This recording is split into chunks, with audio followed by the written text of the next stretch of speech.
Bring in Congressman Mike Waltz, a Republican from Florida. Good morning to you, Congressman. I mean, I think Peter said it all right there. I was going to ask you, what do you think is going to come out of the president's trip? Apparently, not a whole lot. Yeah, I have to admit my bar is low at this point. While he didn't, obviously he doesn't have the deliverables that one would expect from the president's first Middle East trip. I'm also looking at what didn't happen. He didn't exactly roll out the red carpet for the Palestinians.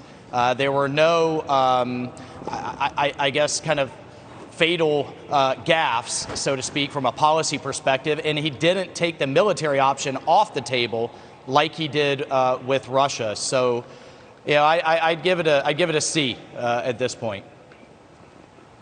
And this relationship with Saudi Arabia, I know it's always been complicated, but, he described Saudi Arabia as a pariah state when he was on the campaign for president back in 2020. Now he's going there to try and make nice. They say he's not going to ask them to pump more oil, but it seems a very interesting and scattered strategy to me. Well, look, the moment Air Force One lands on Saudi soil, the Saudis have won. The entire region has gotten the signal that the president is there hat in hand. I don't care how they try to spin it.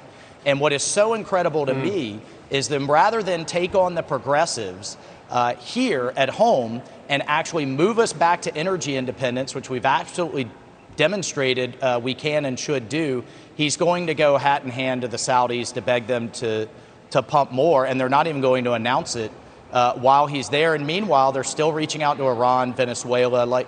Let's defund dictatorships. Let's not pour more of our funds into embolden them.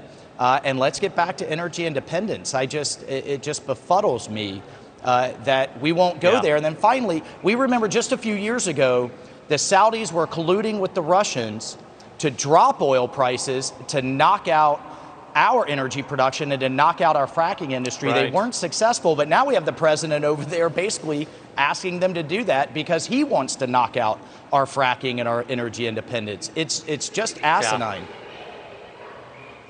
You couldn't make it up. You really couldn't. Congressman Mike Waltz of Florida. Congressman, thanks for joining us on this Friday. All right.